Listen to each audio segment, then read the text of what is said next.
Buenas noches, una nueva emisión de Grano del Sistema. Agradezco a aquellos que se preocuparon por el programa y lo buscaron. Se ha más que triplicado la cantidad de suscriptos a Aguante el Grano. Espero que ahora con esta experiencia se suscriban más. Muchos se quejan que los programas son largos. Este recomiendo verlo hasta el final, ya que se tratan temas que no se publican en ningún lado y colaboran para tener bien en claro cómo se mueve el enemigo.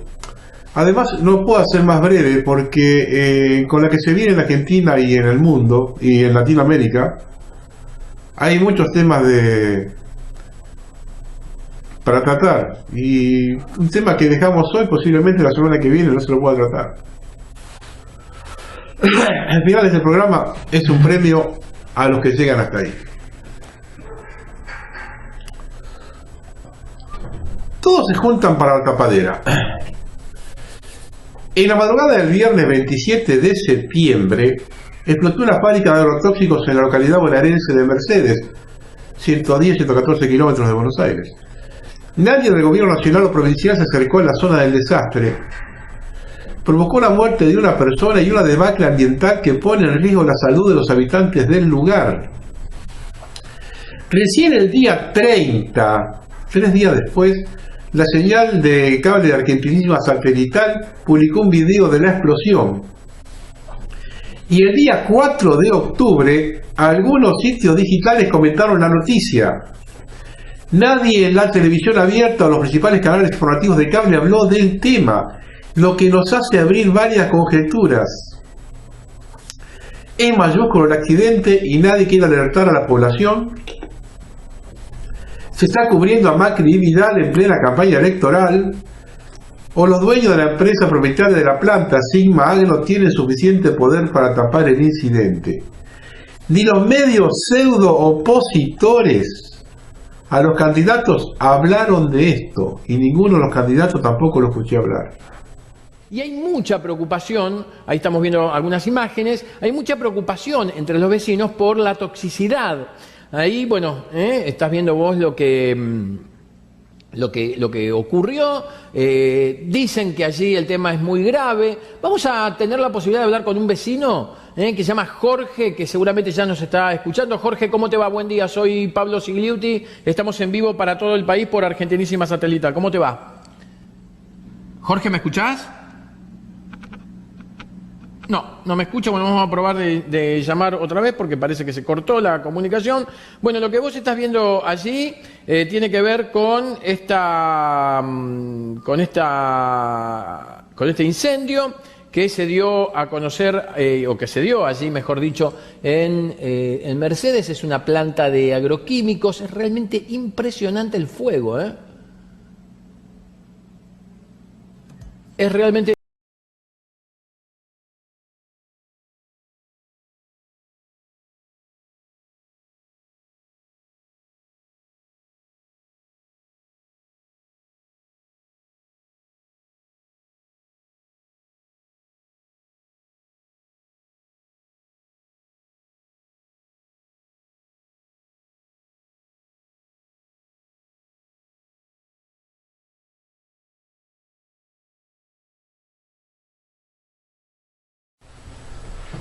Martín Barros, productor de semillas orgánicos de la zona afectada, expresó: toneladas de agrotóxico concentrados ardieron, se gasificaron y diseminaron por el aire. Es un accidente a nivel Chernobyl.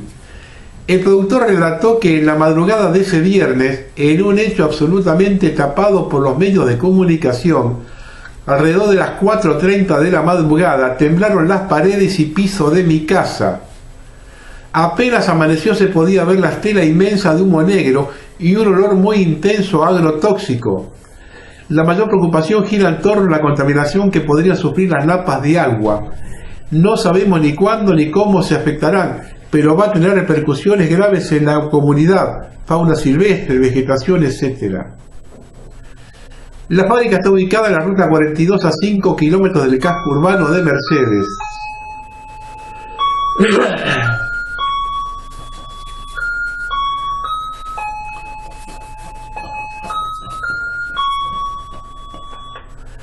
y es de la empresa Sigma Agro Sociedad Anónima, que tiene el 40% del mercado nacional del herbicida Paraquat, altamente tóxico.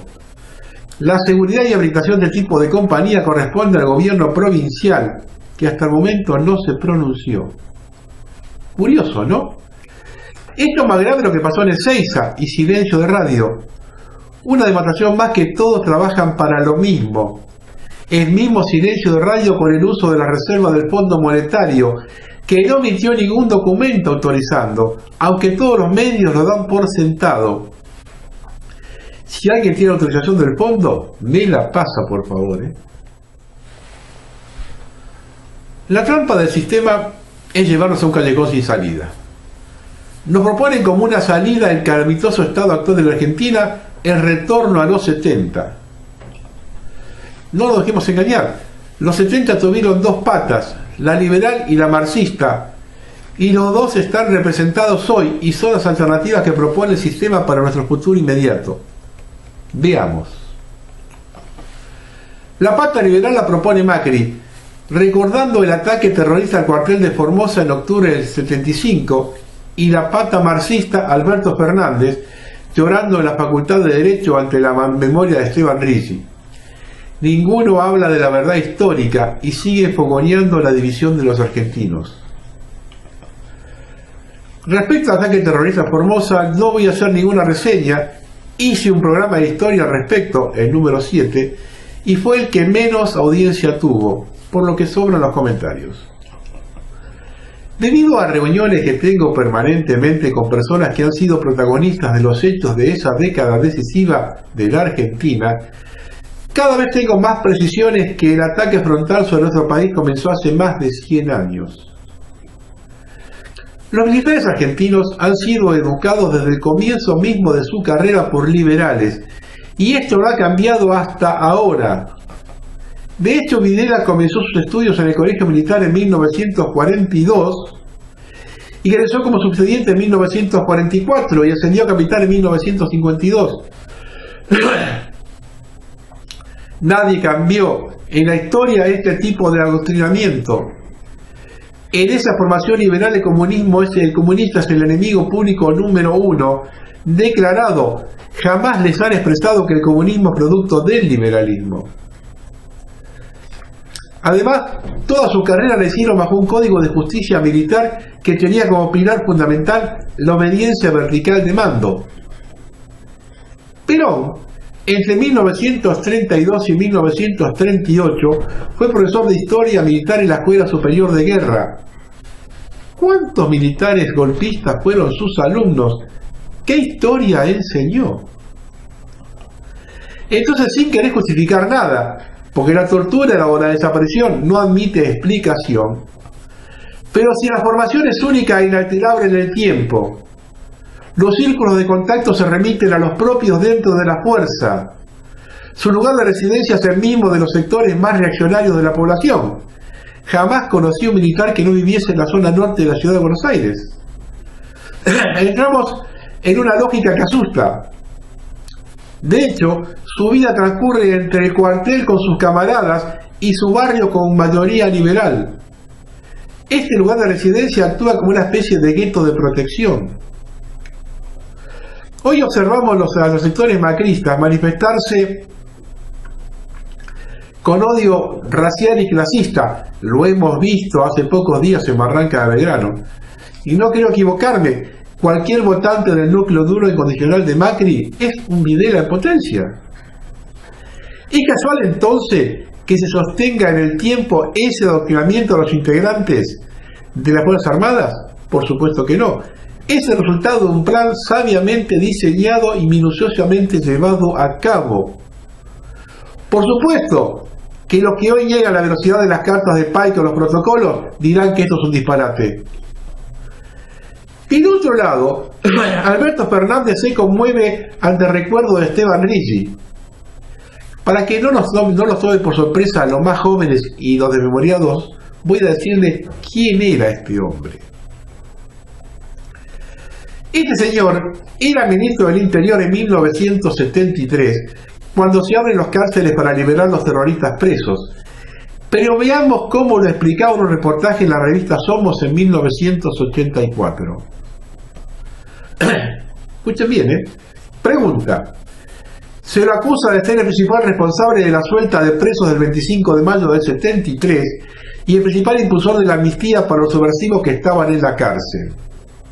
Respuesta. Primero, hay que ubicarse en la época. El Frente Justicialista de Liberación propuso su campaña una amnistía amplia, es decir, borrón y cuenta nueva para arrancar con un nuevo sistema de vida en el país.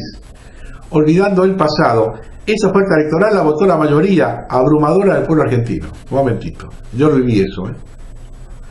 La gente votó al peronismo, no la suelta de terroristas. El terrorismo no tenía peso en la sociedad. Pregunta.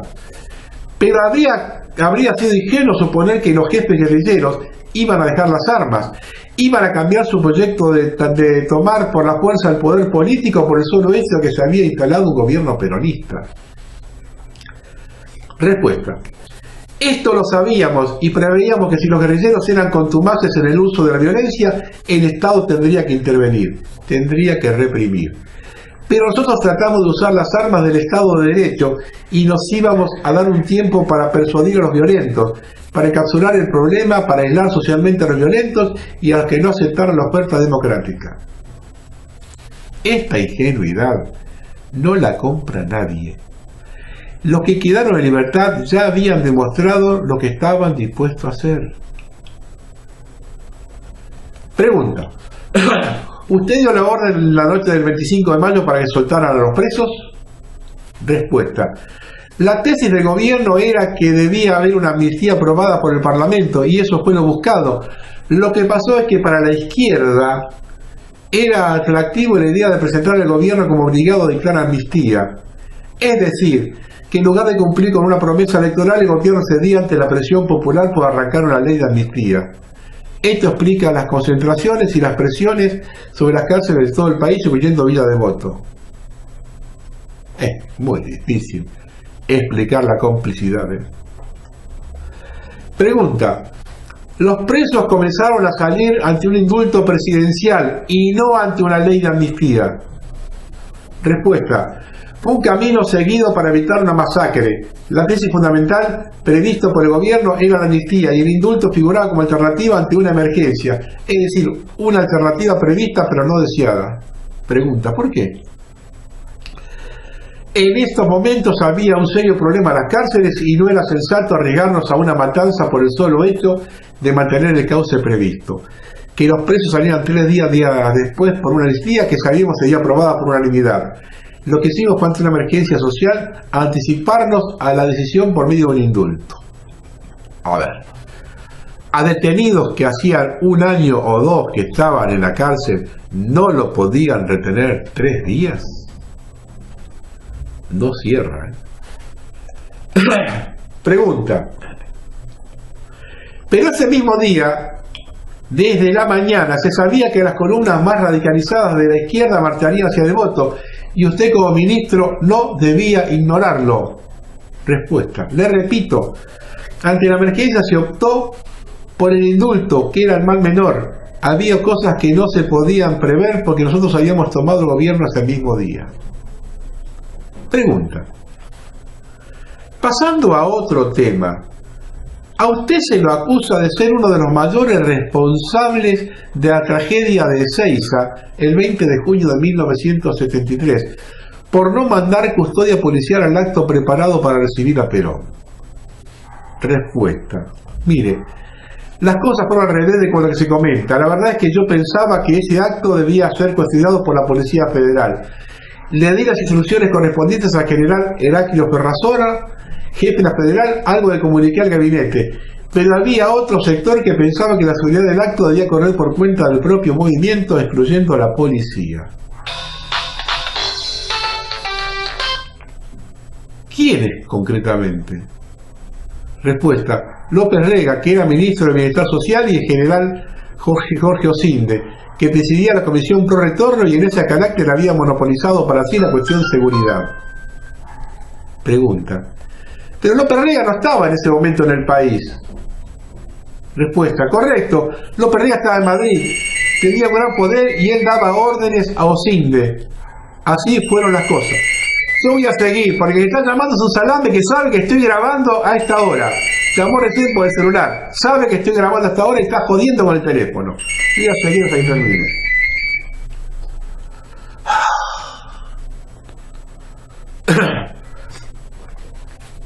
Entonces responde, correcto. López Rega estaba en Madrid, tenía un gran poder y él le daba órdenes a Osinde. Así fueron las cosas. Y creo que a esta altura es obvio hablar sobre el poder que comenzaba a detentar López Rega. Bueno, muchachos, yo siempre digo lo mismo. Si un ministro de otra área tiene más poder que el del área que le corresponde, que renuncie, muchachos. Demasiada complicidad, mucho verso. Pregunta, ¿sabe cuántos muertos hubo ese día? Respuesta, concretamente no sé, porque incluso exageró mucho la cuestión. Este dato es increíble, nadie contó los muertos. Este señor en cuestión fue nombrado por el kirchnerismo Procurador General de la Nación y hoy hace lloriquear al futuro presidente. Pero hay más, que está celosamente guardado. Durante los años 80, Riggi fundó el estudio Riggi y Asociados. En 2012, el vicepresidente de la Nación, Amado Boudou, denunció públicamente que ese estudio de abogados, del cual Esteban Riggi era socio, le había ofrecido el servicio de aceitar jueces federales de los tribunales de Comodoro Pi. Dice Boudou. Yo era director ejecutivo de la ANSES y en los últimos días me vinieron a ver de un estudio de abogados, el estudio García, Labat, Musso y Riggi, a mi despacho para decirme que yo era nuevito y que no entendía cómo funcionaba esto, que yo tenía que tener buenos lazos con Comodoro Pi, que era muy importante desarrollar esa relación. Agregó Boudou que recibió otras 2 visitas, ya como ministro, el 3 de julio de 2009 y el 20 de mayo de 2010. Otra vez con el mismo cuento, que tenía que tener una buena relación, que ellos eran el nexo adecuado, que había que aceitar la relación con los jueces. Según su relato, él les dijo que no estaba interesado y la conversación fue muy desagradable. En el entorno más íntimo de Boudou, dijeron a la Nación que la acusación no había sido una afirmación al pasar y relataron que se buscaron las fechas exactas de las reuniones para darle más sustento a la denuncia. Estaba muy bien estudiado, relató un allegado al vice. Riggi es un hombre de enorme influencia en Comodoro Pi. Algunos fiscales han admitido que lo consultan en casos delicados y más de uno le avisa antes de tomar una decisión de trascendencia. Pocos días más tarde, Riggi presentó su renuncia al cargo de Procurador General. Posteriormente, Boudou fue procesado y encarcelado.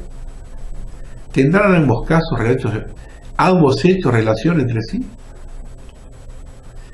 Esta es la justicia para la Argentina que nos proponen los actuales candidatos del sistema, amparados por una justicia que ocupa el peor lugar en la consideración de la sociedad, y a ellos les importa un carajo lo que pensemos cada uno de nosotros.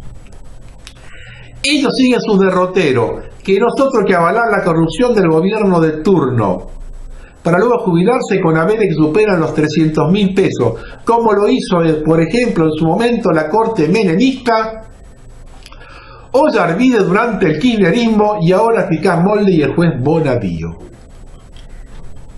En el fondo, si abrimos el abanico, lo que hacen es blanquear que la deuda con la banca internacional es la venta de la nación a las transnacionales y poner a los trabajadores de esa nación a trabajar como esclavos para pagar la deuda de los políticos y empresarios que contrajeron y se beneficiaron mediante la corrupción. Mientras hipotecan las naciones, se roban los recursos y se hace más rico, y el pueblo termina pagando con su trabajo lo que se robaron. 44 millones de idiotas, de los cuales el 85% vota nuevamente a quienes se robaron todos los últimos 16 años. ¿Se puede ser tan estúpido? Sí, se puede. En Puebla, México, del 12 al 14 de julio, bajo la bendición de López Obrador, se ha resuelto dejar descansar un poco el alicaído Foro de San Pablo y crear el Grupo Progresista Latinoamericano. Entre los objetivos prioritarios de esa está la liberación de Lula y el apoyo a Cristina Kirchner de su candidatura y la de su compañero de fórmula. Veamos lo que se resolvió ahí.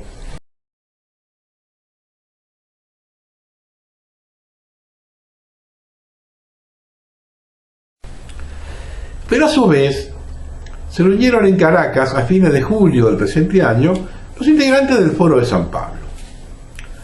Por dos lados van avanzando. Conocemos el enfrentamiento global en Estados Unidos entre los Clinton y Trump. Los primeros fueron los que fogonearon el Foro de San Pablo, que representan los globalistas que responden al nuevo orden mundial comunista. Esa alternancia que Estados Unidos diagramó para Latinoamérica entre gobiernos que ellos consideran de izquierda o de derecha, llevó al colapso al continente. Los gobiernos progresistas del Foro de San Pablo le abrieron la puerta a otros neoliberales que han saqueado a los países destruyendo sus economías. Ante la caída de estos gobiernos de derecha pro-norteamericanos, se manifiestan extrañas crisis políticas que llaman la atención. La de Perú, con un presidente que disuelve el Parlamento y cuenta con el respaldo por las Armadas, una vicepresidenta que asume, después renuncia. La crisis en Ecuador, el presidente Lenín Moreno decretó este jueves pasado el estado de excepción por las fuertes protestas en varias ciudades ante las medidas económicas decretadas por el Ejecutivo. Quien ha visto la violencia desatada en Ecuador observó que el país está totalmente fuera de control. Si a esto le sumamos que la asociación de Bolsonaro tuvo infinidad de anomalías que comenzaron con la institución de Dilma, que colocó al pueblo brasileño en un plan de lucha, es como que tenemos que pensar qué puede acontecer en Argentina. ¿Hay una movida del sector de Trump para contrarrestar los gobiernos pro Foro de San Pablo? ¿Qué va a hacer Macri ante una derrota electoral casi segura, si ya le están diciendo que el poder lo debe entregar el mismo 28 de octubre?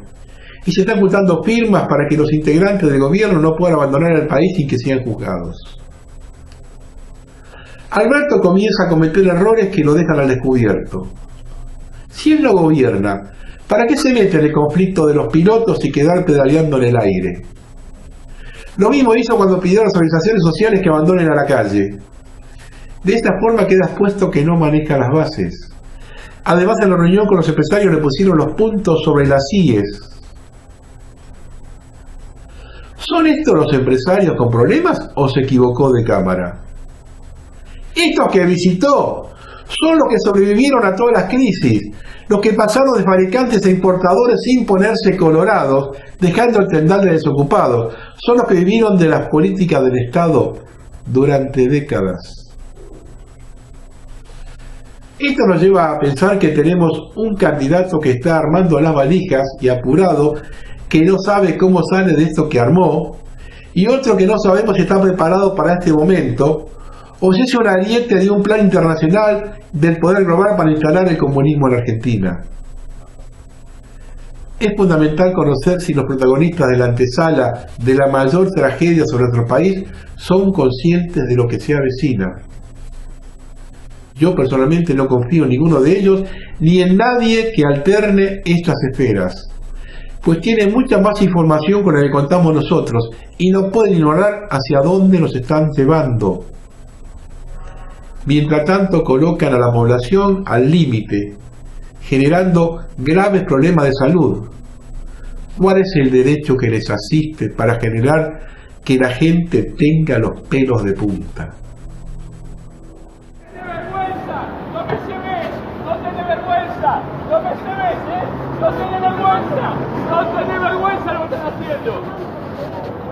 Sí, no tenés vergüenza, lo que están haciendo en el país, no tienen vergüenza lo que están haciendo, no tienen vergüenza. La verdad, loco, tenés que sacarlo, váyanse a la concha de su madre, váyanse a la concha de su madre, váyanse a la mierda, hijos de puta, váyanse a la mierda, soletes. ¿Qué mierda viene a hacer propaganda con esa verde? Váyanse a la mierda. Tiene razón el señor. Tiene razón, señor. Tiene razón. Sí, le voy a gritar todo lo que quiero. Tiene razón, todo lo que quiero. Sí, no tenés vergüenza. Esto es la dictadura. Esto es la dictadura.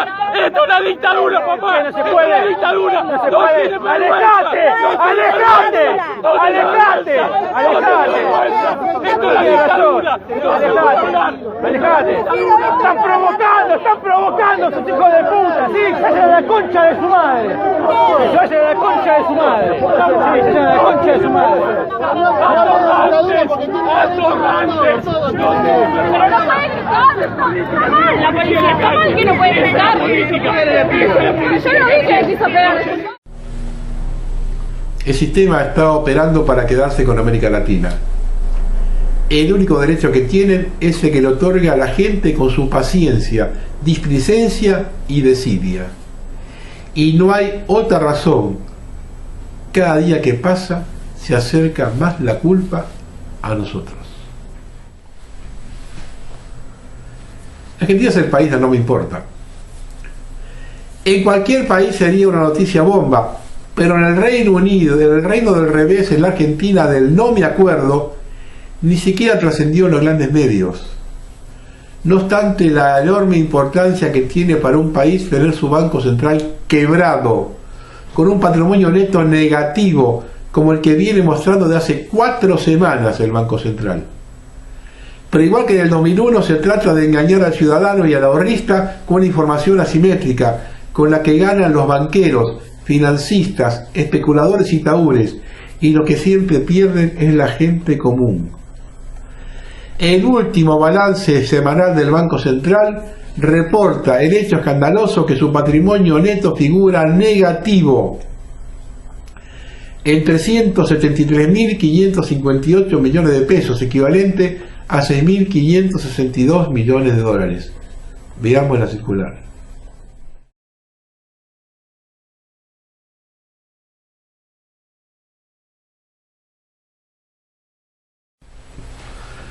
Lo cual en otros países del mundo hubiese causado conmoción, con grandes titulares de la prensa y demandas de informes en los parlamentos. Y si se tratara de una empresa privada, la justicia directamente habría cancelado su autorización para funcionar y dispuesta a su quiebra sin más trámite. Acá, por el contrario, la consigna parece ser por parte de expertos, comunicadores y políticos de diversa laya: no hagan olas. En medio de una corrida contra los depósitos en dólares que podría hacer revivir las crudas escenas del 2001, y con los bancos cerrados con las cortinas bajas y la gente indignada golpeándolos y reclamando sus ahorros.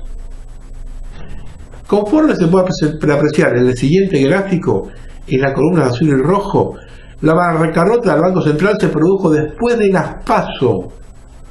Su patrimonio neto primero se desplomó de los 13.877 millones de dólares que estaba el 7 de agosto a 5.845 el 15 de agosto, en una semana.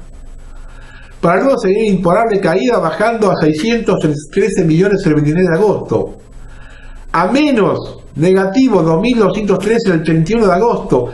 A menos negativo 6.666 el 7 de septiembre, a menos negativo 4.891 el 15 de septiembre y a menos 6.562 millones el 23 de septiembre. Vean el gráfico.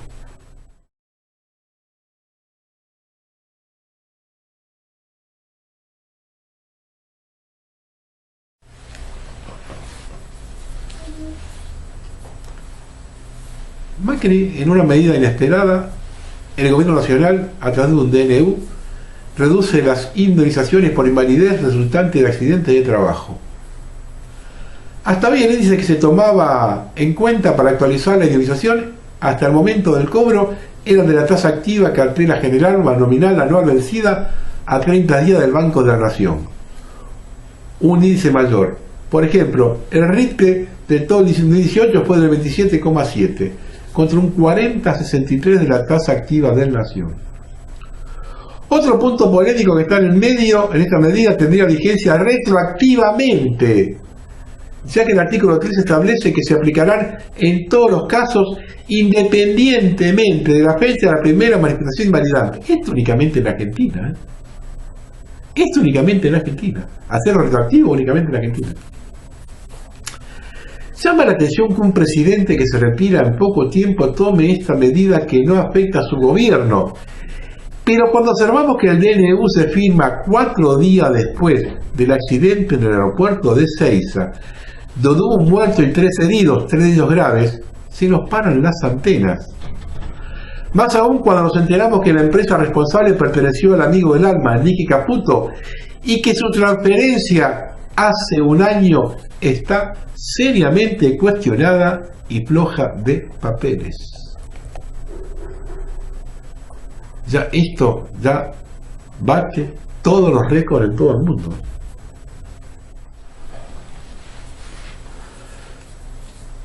Mostrando no tener el menor recato a la hora de llevar adelante su campaña electoral, el presidente Macri anunció este miércoles pasado desde su cuenta de Twitter la implementación de medidas extraordinarias contra la violencia de género, un plan impulsado por el Ministerio de Seguridad que tiene como fin reducir los femicidios.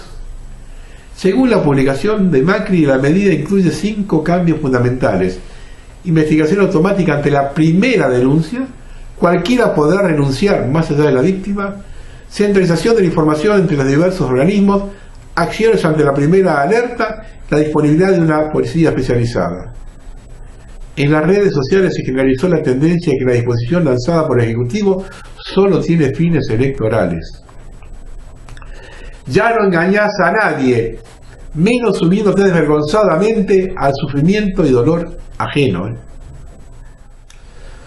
Ahora vamos a ver un perfil de Mauricio que no es muy conocido. Macri tenía una costumbre, cuando hablaba con funcionarios del gobierno norteamericano, les pedía que hicieran algo con Néstor Kirchner.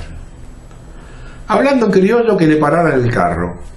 Macri no lo dijo una vez, sino en 5 ocasiones distintas, delante de diferentes funcionarios norteamericanos, según una serie de cables filtrados por Wikileaks. De los despachos se desprende que las 3 primeras veces que Macri dijo que los Estados Unidos tenían una responsabilidad por el mal comportamiento de Néstor Kirchner, los funcionarios estadounidenses que lo escucharon prefirieron callarse o cambiar de tema.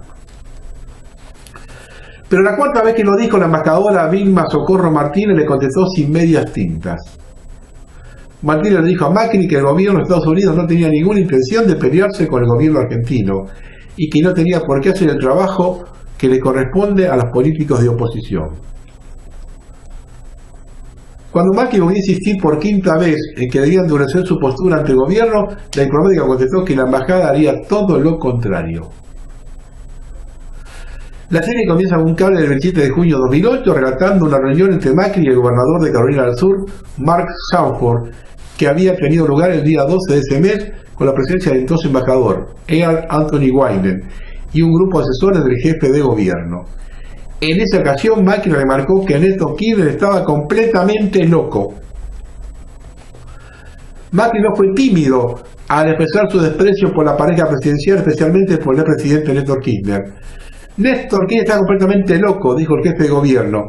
Como todas las circunstancias extremas tuvieron a favor del argentino en los últimos años, nublaron la vista de la gente, pero ahora está claro, simplemente está loco.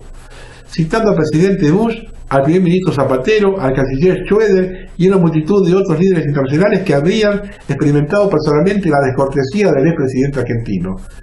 Macri se quejó de que ningún líder extranjero se hubiera enfrentado a Kirchner para hacerle pagar por su mala educación, su actitud desafiante.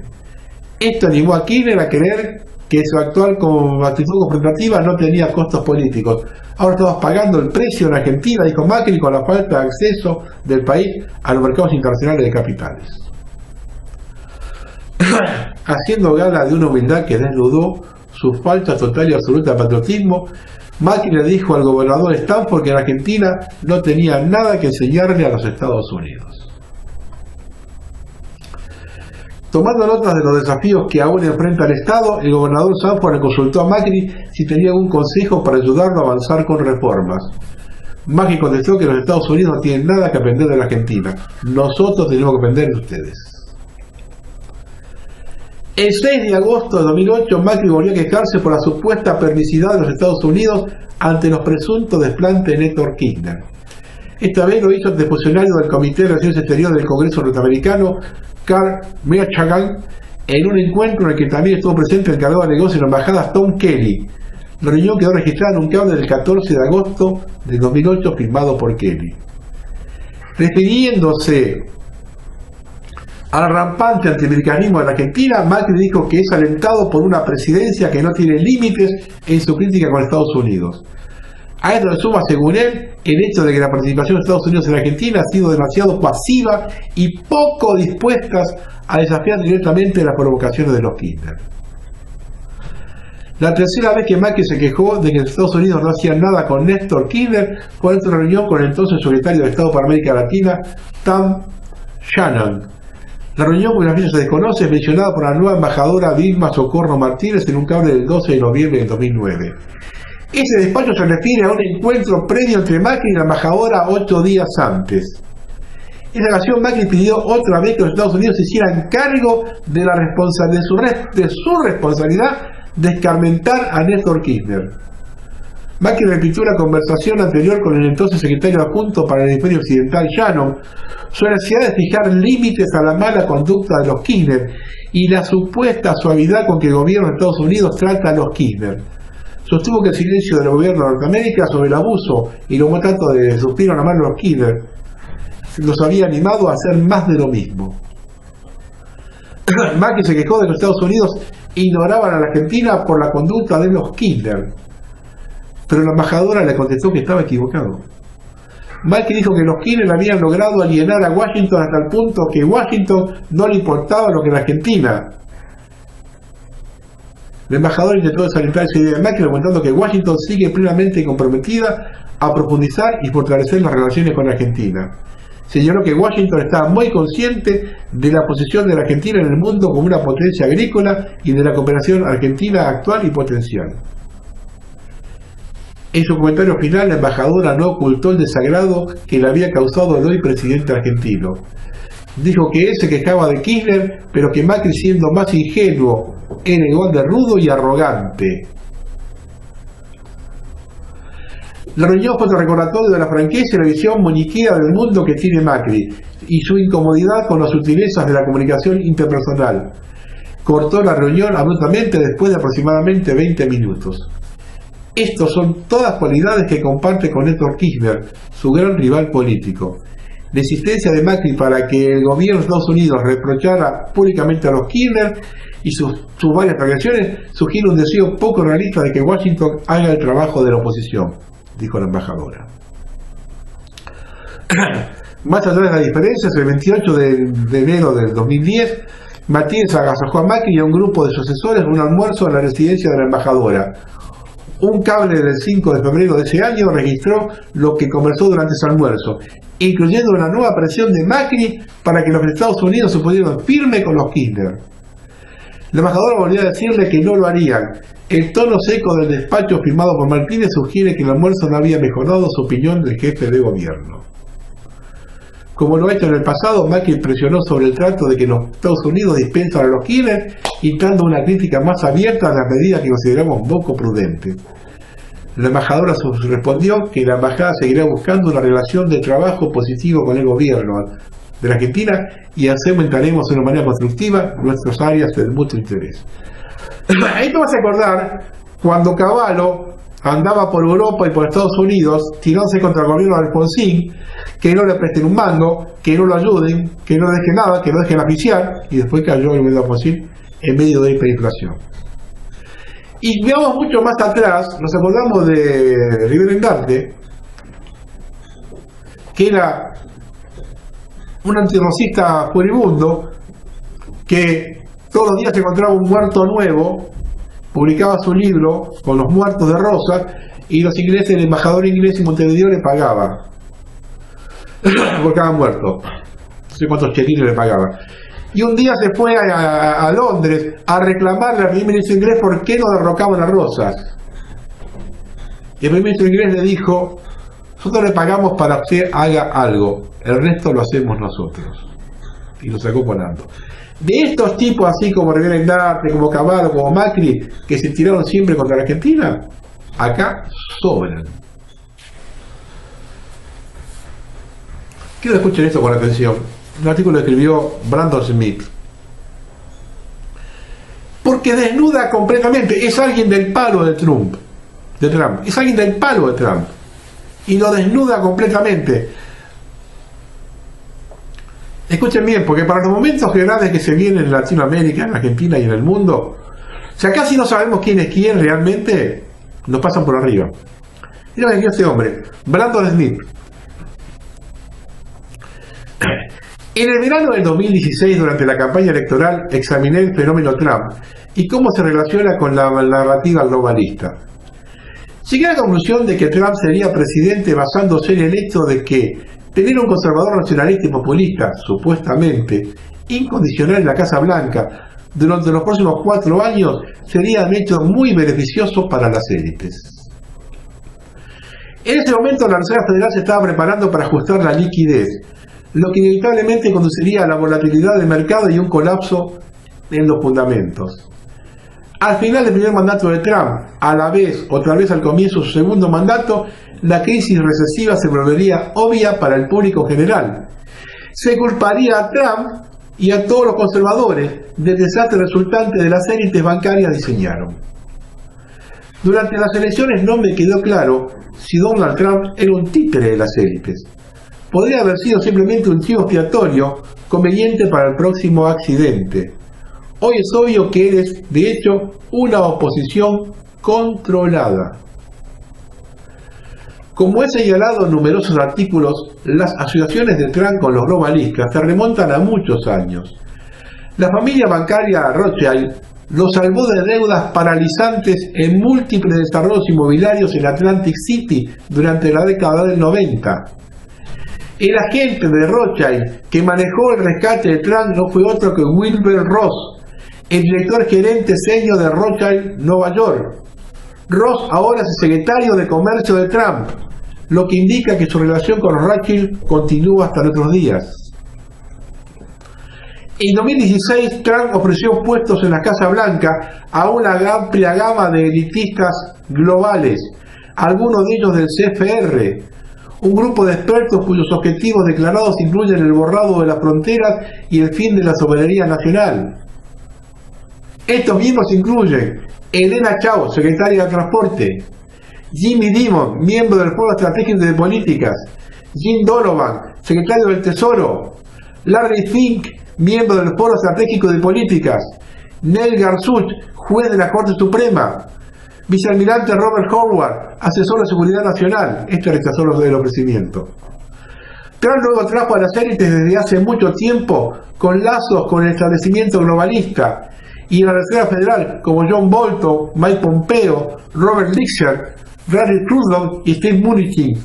Y la lista sigue y sigue. Durante la campaña, Trump criticó constantemente y con razón los numerosos vínculos de Hillary Clinton con la camarilla bancaria, incluida su estrecha relación con bancos internacionalistas como Goldman Sachs. También hizo múltiples críticas contra el globalismo. Luego argumentó que la recuperación económica de Obama fue en realidad una burbuja financiera masiva. Los mercados fueron sostenidos artificialmente por el estímulo de la Reserva Federal y las bajas tasas de interés, y se manipularon indicadores como las estadísticas de desempleo. De nuevo, todo esto era cierto. Sin embargo, después de su elección, Trump procedió a saturar su gabinete con las mismas élites bancarias que una vez atacó, y luego tomó crédito completo para los mercados y las cifras falsas de empleo y PBI solo unos meses después. Una vez en el cargo, Trump abandonó repentinamente su promesa de acusar a los Clinton y cualquier intento de luchar contra los globalistas quedó en el camino. En cambio, Trump dirigió toda su atención a China, abriendo la puerta a una guerra económica con una distracción útil para los globalistas mientras continuaban desconectando el soporte vital financiero. Si Trump iba a luchar contra el establecimiento globalista, ¿por qué se rodearía de tantas élites y por qué consideraría a China como una amenaza principal en lugar de las instituciones bancarias mundiales? Todavía escuchamos a Trump hablar sobre cómo la Reserva Federal está dirigida por personas ignorantes y cómo el futuro pertenece a los patriotas, no a los globalistas. Pero el hiperfocus de Trump en los mercados y la guerra comercial con China no hacen nada para combatir la agenda globalista. De hecho, estas acciones ayudan inmensamente a los globalistas. Trump se apega al patrón de criticar las tasas de interés más altas de la Fed como la causa de la recesión económica, mientras que al mismo tiempo continúa tomando el crédito total por los mismos datos económicos fraudulentos y la burbuja de mercado que una vez advirtió. ¿Qué logra esto? Bueno, el trabajo de Trump es socavar a los conservadores y al movimiento de libertad fingiendo ser uno de nosotros. Sus ataques a la Fed, aunque legítimos en parte, no tienen sentido si mantiene que él es la única razón por la cual se mueve la economía y los mercados. En esencia, los globalistas están usando a Trump para delegitimar los argumentos anti-Fed al vincularlo a esos argumentos. Y a la economía en quiebra simultáneamente. A medida que cae de la gracia fiscal, la intención es que todos los argumentos antialimentados y antiglobalistas mueran con él. ¿Quién querría adoptar la misma postura ideológica que el hombre que arruinó la economía mundial? Es chivo expiatorio, ¿eh? Actualmente, los principales medios de comunicación se están centrando en la hipocresía de Trump al exigir un dólar más débil después de pedir un dólar más fuerte de su campaña. También es verdad que Trump está tratando de desviar la culpa a la Reserva Federal, mientras que su guerra comercial es la verdadera causa de la recesión. He estado advirtiendo sobre este resultado durante bastante tiempo y ahora está sucediendo. El extraño comportamiento de Trump reivindica mis sospechas más profundas durante las elecciones. Trump no es solo un chivo expiatorio involuntario, es un participante en el juego, desempeña un papel teatral, un torpe villano. En el guión, él es el antiglobalista que tropieza con su propia arrogancia y provoca la caída del imperio estadounidense. Él está jugando al conservador con cabeza de cerdo que demuestra de una vez por todas por qué la filosofía conservadora es malvada y por qué las izquierdistas tenían razón todo el tiempo. Parte de su trabajo es cooptar el movimiento de la libertad, redirigir sus energías y actividades sin sentido y hacernos parecer ridículos o peligrosos al final de su presidencia. Sin embargo, se está formando un enigma para las élites. La verdadera naturaleza de Trump se revela lentamente a medida que cruzamos el punto de no retorno de la economía y el establecimiento económico global. Cuando Trump apoya abiertamente las leyes de armas de bandera roja diseñadas para usurpar los derechos de armas a través de la confiscación de la puerta trasera, o cuando se compromete a una acumulación militar enviando tropas a Arabia Saudita en un obvio primer paso hacia la guerra con Irán, esto causa muchos conservadores en el movimiento de libertad, pero para cuestionar las lealtades de Trump, como deberían. Las élites tienen que encontrar una manera de mantener a los conservadores y activistas de la libertad a ciegas, viajando en el tren de Trump durante el mayor tiempo posible, ya que si comenzamos a cuestionar la relación demasiado pronto, le resultará más difícil atraernos a acciones de apoyo que serán culpadas por la reciente crisis económica y geopolítica. Para estar seguros, algunas personas en el movimiento de libertad se han unido a Trump tan completamente que no hay escapatoria.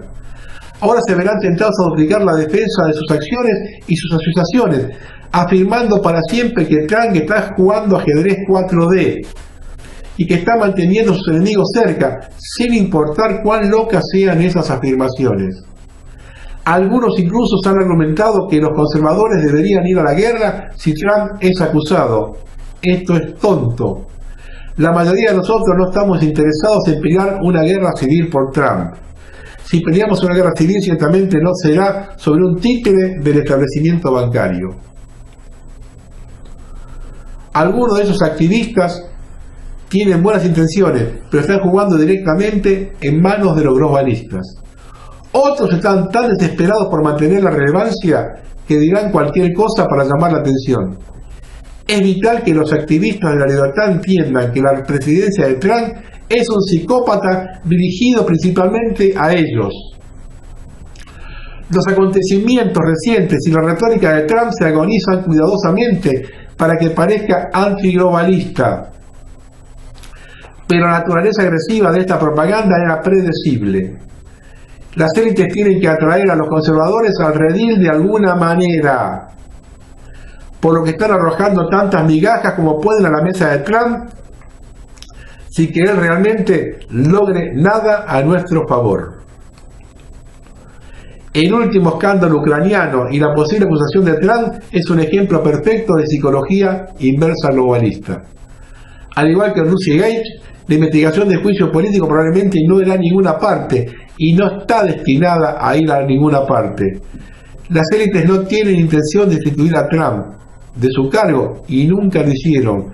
El propósito del escándalo de Ucrania es en realidad doble. En primer lugar, hará que muchos conservadores vuelvan al tren de Trump, ya que suponen que el establecimiento está tratando de atraparlo a pesar de que está trabajando directamente con ellos. En segundo lugar, el escándalo de Ucrania golpeará a Joe Biden, retirándolo de la carrera demócrata para presidente, dejando la puerta abierta para Bernie Sanders o Elizabeth Warren. Las élites no parecen querer a Biden en 2020 y están construyendo una narrativa en la que se retira de la raza o pierde mucho terreno en las primarias.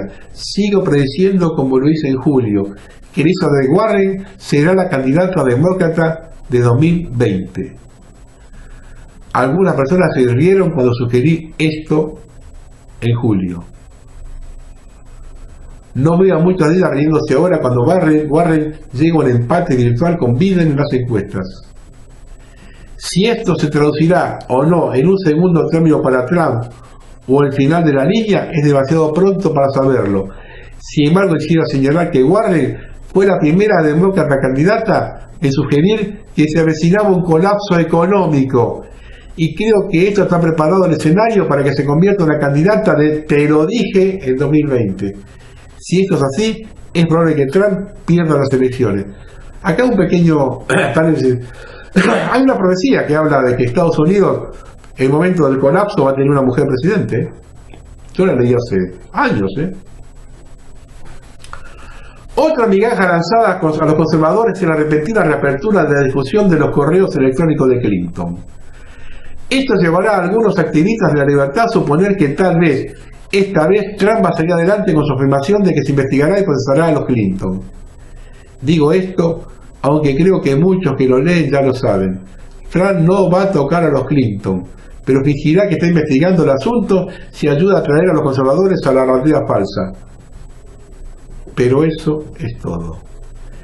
El discurso de Trump en la ONU, en el que criticó el globalismo, fue el último y quizá el intento más descarado de engañar a los conservadores para que piensen que Trump realmente está jugando ajedrez 4D.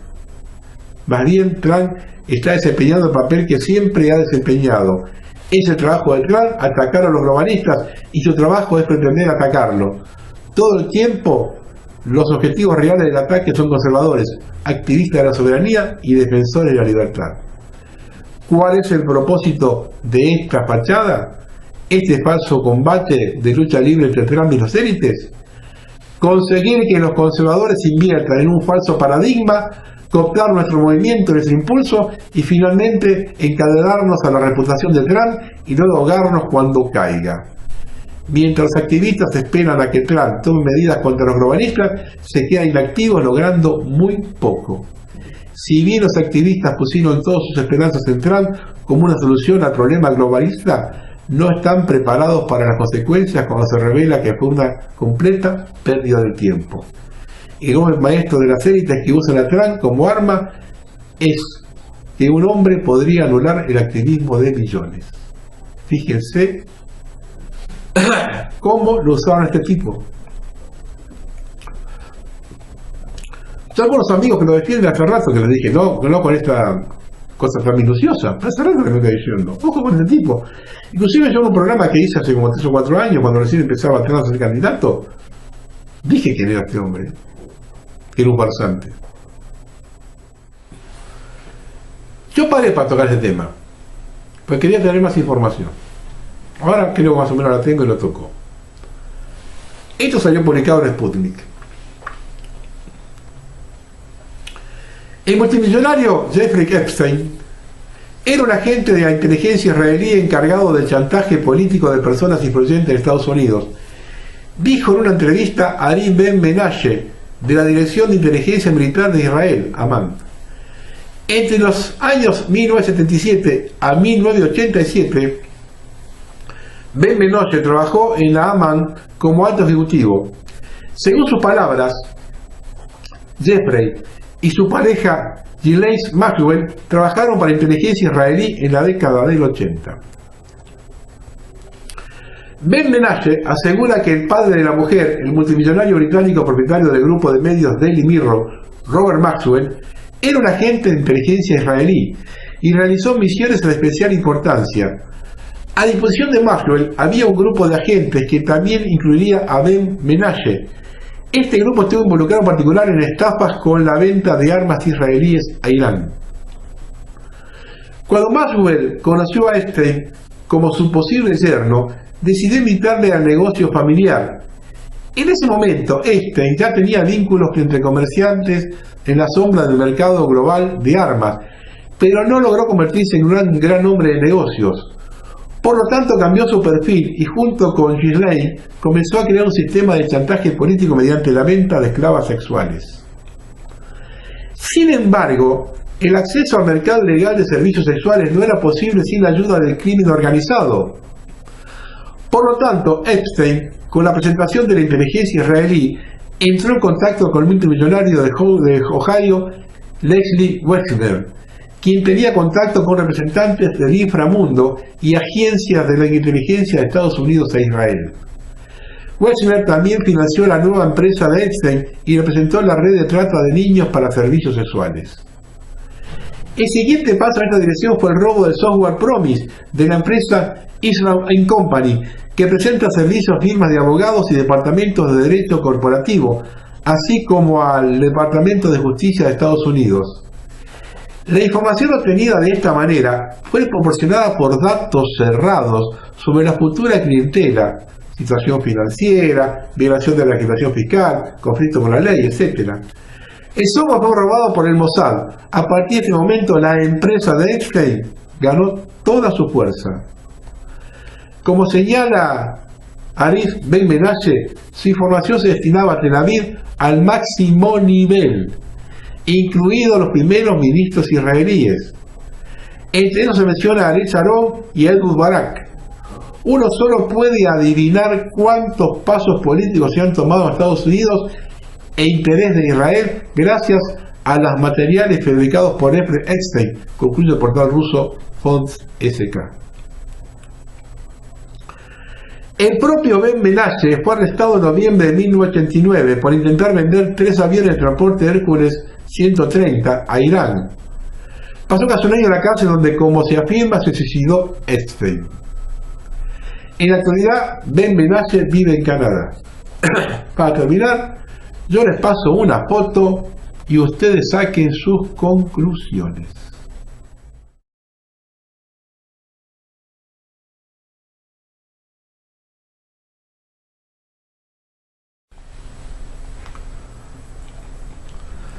Vamos a hablar del verdadero campo de batalla. Yo alguna vez toqué temas parecidos a estos, ahora vamos a hablar concretamente del verdadero campo de batalla. Vean este posteo y ellos sabrán cuál es el verdadero campo de batalla, de qué forma hay que librarlo. Después que viene el trapotito, empezamos a tratar el tema.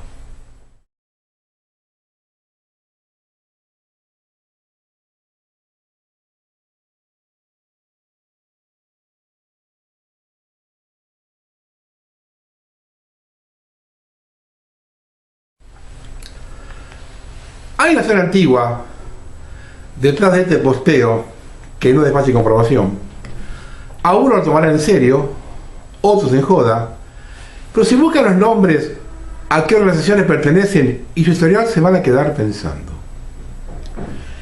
Tienen nombre y apellidos, son de allá y de acá, algunas son familias ancestrales, otros son nombres con que se fueron incorporando con el tiempo. La fotografía es una ilustración, mera ilustración fotográfica. Cuando intencionalmente o por ignorancia se mezclan verdades y mentiras, se logra tapar la verdad. Pregúntense cómo es que una pequeña minoría puede someter a una gran mayoría de la población globalmente y convencerla de lo que te favorece realmente te daña. El mundo es complejo. ¿Qué son las líneas ley? Se dice que las líneas ley consisten en alineaciones que existen en diversos lugares y que se pueden considerar como rutas llenas de energía que unen o conectan estos lugares por debajo de la Tierra. Estas líneas pueden ser localizadas en sitios como iglesias, cementerios, monumentos de tipo megalíticos, círculos de piedra, entre otros. Ese término fue reseñado por primera vez en los libros del arqueólogo Alfred Watkins en el año 1921.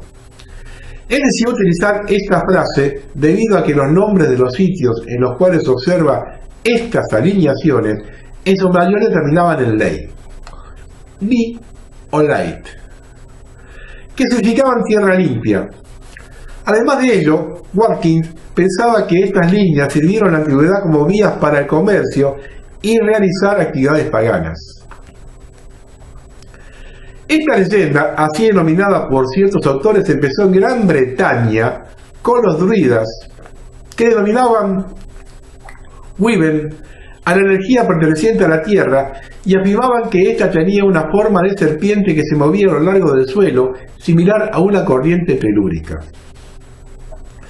De igual forma, el escritor John Mitchell en 1969 relaciona las líneas ley con teorías espirituales que se basan en el Feng Shui y expresaba que había una red en Gran Bretaña. Sin embargo, actualmente se dice que por lo menos existen 400 líneas en este territorio. De acuerdo a ciertas teorías, en el comienzo del catolicismo romano, gran parte de las iglesias europeas se construyeron sobre las líneas ley debido al sincretismo religioso. Para grupos no cristianos son en pocas palabras medios para reconocer lo espiritual. Los defensores de la guerra espiritual creen que las líneas se construyeron con un fin demoníaco y por supuesto deben ser neutralizadas. Por otro lado, el satanismo las denomina como líneas dragón, utilizando como símbolo una serpiente para generar una polaridad negativa, y bueno, es sabido que sus practicantes realizan sacrificios en los vórtices, que son las puntas de mayor energía en la red. La nueva era, por su parte, cree que los vórtices, que son las intersecciones de las líneas ley, sirven de resonancia por la energía que poseen para el psiquismo y la magia. Además piensan que por estas viajan las entidades alienígenas y espirituales. Ciertos investigadores sugieren que muchos constructores de capitales se hicieron en los centros de los países basándose en la ubicación de estos puntos de energía, así como las edificaciones gubernamentales. Muchas personas de diferentes creencias sugirieron que podrían tratarse de líneas de poder, por lo que un adepto podía controlar las fuerzas de la Tierra. Los sumerios, que tenían unos conocimientos muy desarrollados de astronomía, astrología, geometría sagrada y matemática, conocían esta red de líneas de fuerzas magnéticas de la Tierra, también conocida como cuadrícula de energía global. Se encontraron marcas sumerias en una de las piedras de Stonehenge, y Alexander Tam, profesor de ingeniería de la Universidad de Oxford, descubrió que las que se construyeron Stonehenge sabían de los principios geométricos y matemáticos pitagóricos miles de años antes de que Pitágoras naciese. Stonehenge era un reloj astronómico gigantesco, pero añadió algo más: era un receptor y transmisor de energía. Veamos la foto.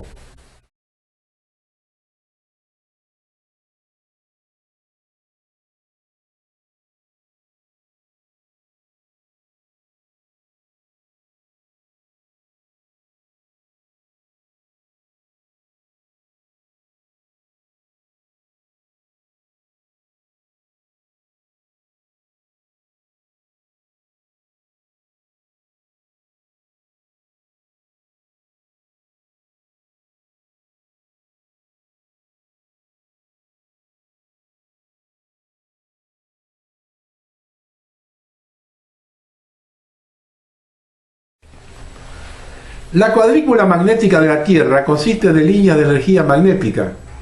Donde estas líneas se cruzan, la energía se vuelve una espiral hacia un vórtice, y donde muchas líneas se cruzan, se tiene un vórtice enorme de energía. Estos son lugares de poder en que desde tiempos remotos se han localizado los sitios sagrados. El vórtice o espiral es una constante en todo el universo.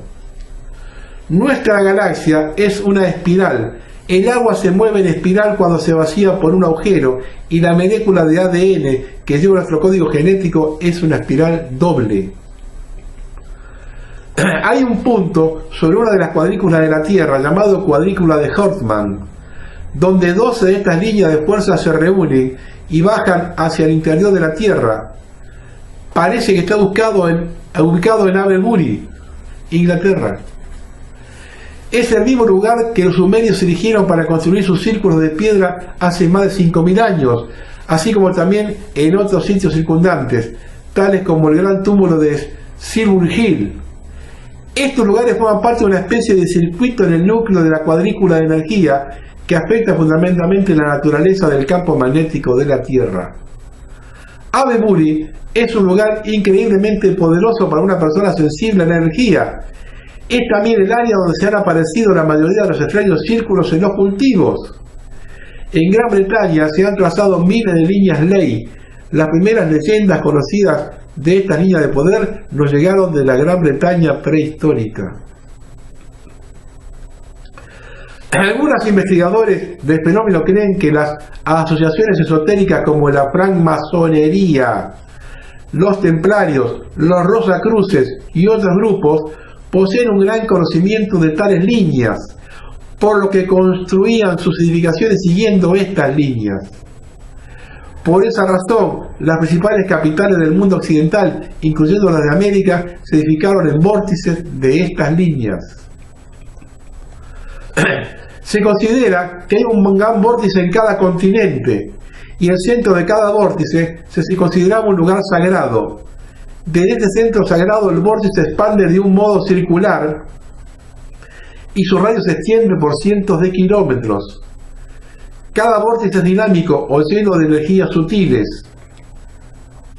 La fuerza de un vórtice puede seguir una línea recta a lo largo de los conocidos como sendas del dragón o líneas ley. Estos caminos conectores son análogos a los sistemas nerviosos, circulatorios o energéticos humanos. Las grandes arterias ley de la Tierra conectan entre sí los grandes vórtices continentales. Uno de los principales vórtices se encuentra en el monte Shasta, situado en el extremo sur del macizo Cascade, el cual recorre como un dragón el norte de California a través de Oregón y Washington hasta la frontera canadiense. Un segundo vórtice se encuentra en el lago Titicaca, junto a que se encuentran los enigmáticos ruinas de Tiwanaku. En la isla del Sol está localizada una piedra que es el centro geométrico de ese vórtice. La energía del vórtice del monte Shasta es transmitida al lago Titicaca a través de una gran arteria de ley planetaria. El lago Titicaca es uno de los dos grandes cruces de ley de la Tierra. Machu Picchu también es una fuerza de este segundo vórtice. El tercer vórtice se encuentra en Uluru y Katachuja. Estos lugares en el norte de Australia constituyen un vórtice planetario importante. El cuarto vórtice se encuentra en Glastonbury y Shopperbury, Glastonbury, Somerset y Shopperbury en Dorset, y define el centro de este cuarto vórtice. Significativamente, Glastonbury es el hogar del Santo Grial. El círculo de piedras de Avebury y la torre en Glastonbury son quizás los dos puntos de energía más famosos. Están en Inglaterra. Se dice que el Grial tiene el poder de disolver todas las fronteras entre naciones. La leyenda más famosa de Glastonbury nos cuenta la historia de José de Arimatea y del Santo Grial. Se supone que tras la resurrección de Jesús, José de Arimatea trasladó el arquetipo de la vida eterna, el Santo Grial, de Jerusalén a Glastonbury. Para aquellos que se sorprenden que toque estos temas, les sugiero que vea el grano del sistema 45, el Santo Grial en la Patagonia, grabado en 2014. Allí verá el verdadero motivo del plan de secesión de la Patagonia, las vinculaciones estratégicas de esa zona con Tiwanaku y uno de los vórtices energéticos de la Argentina, vértices de las líneas Ley, como es el Cerro Uritorco. En su momento me dio grande dolor de cabeza este programa, hoy todo más surtido, véanlo. El quinto vórtice está situado en la zona de la Gran Pirámide, el monte Sinaí y el monte de los Olivos. La Gran Pirámide es uno de los pocos vórtices terrestres artificiales. El sexto vórtice coincide geográficamente con el cuarto vórtice que se encuentra en Glastonbury o Shaftesbury. Como los demás tiene un centro geométrico y una circunferencia ideal expandida. La diferencia es que este vórtice se mueve una 12ª parte del camino alrededor del planeta hacia el oeste en el inicio de cada nueva era. Y el séptimo vórtice se encuentra en el monte Kashgar, que es la montaña más sagrada de los Himalayas y es el centro de este vórtice. Ahora veamos las fotos con los 7 vórtices.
Otro hecho extraño es la línea de San Miguel, que une 5 monasterios de San Miguel en Europa, desde el este, Fleckley Michel en la costa de Irlanda, luego el monte Saint Michel en la costa de Camões en Inglaterra, a continuación el mayor de ellas, el Mont Saint Michel en la costa de Normandía en Francia, luego los Alpes italianos, Sacra San Michele, y a continuación en el Tacón de la Botra de Italia, el monte Gorgano, también conocido como Monte Sant'Angelo. Y si se amplía la línea hacia el este, pasa también por Atenas y va a Jerusalén. No es solo una línea recta, sino que solo que varía en esa gran distancia en cerca de 15 millas que permite la cobertura de la Tierra. Cada uno de los monasterios es muy antiguo y todos tienen leyenda de que fueron construidos ahí debido a visiones de apariciones del Arcángel Miguel.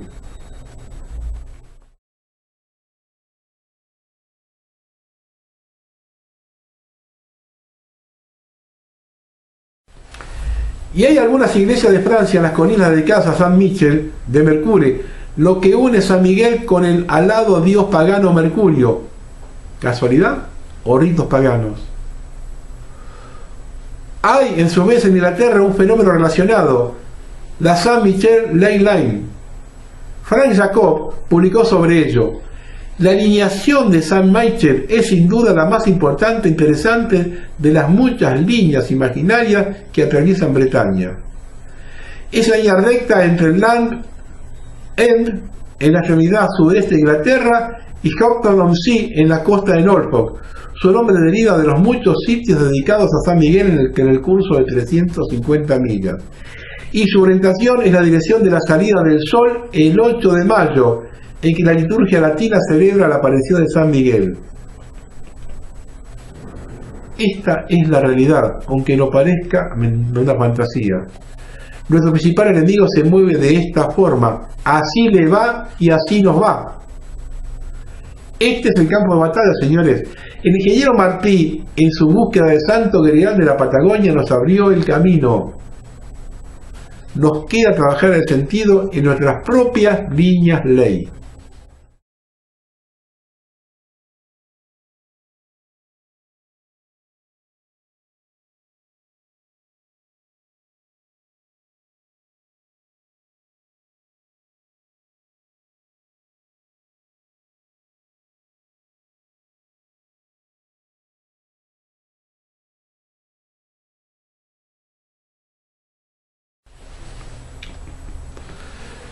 La línea de ley principal de Argentina es la que va de la Concagua al Uritorco, hacia el noreste.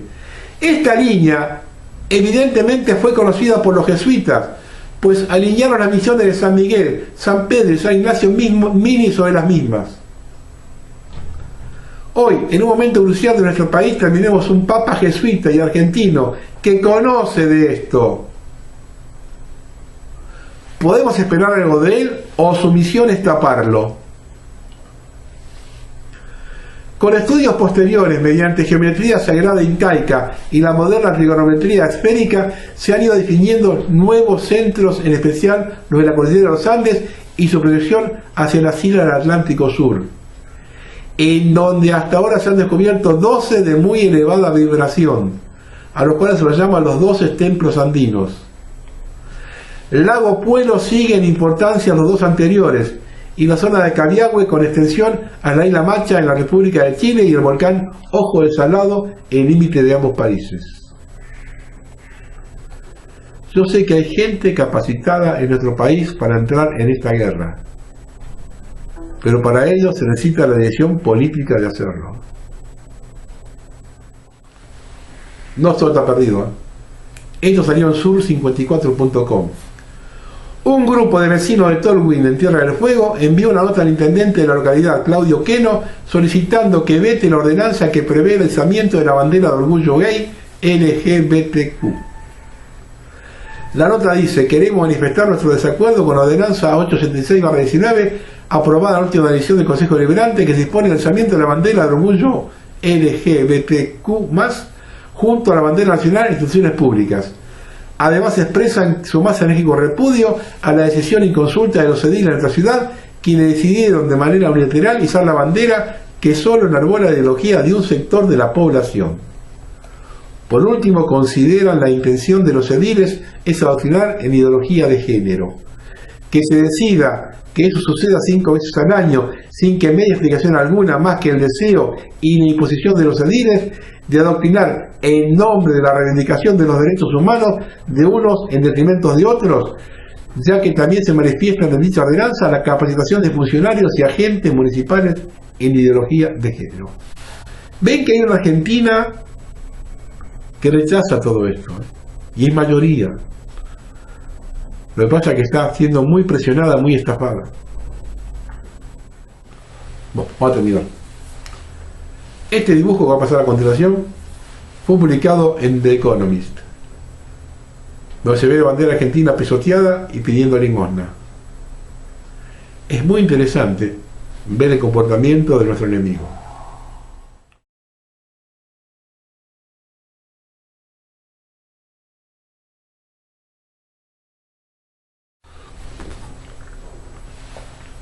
Reitero lo que dije varias veces. La primera condición que se debe tener para enfrentarlos es la mente bien fría. Escuchen esta maravilla, la dulzura que tiene.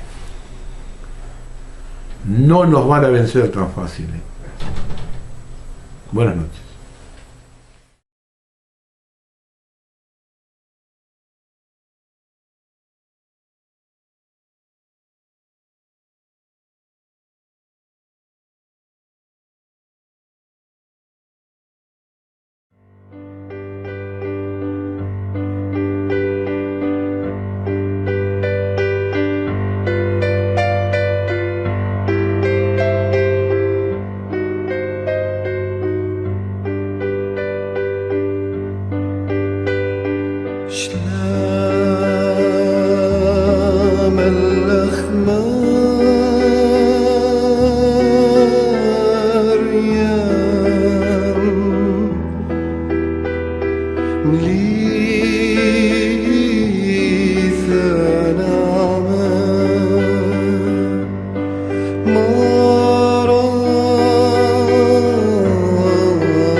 Chao.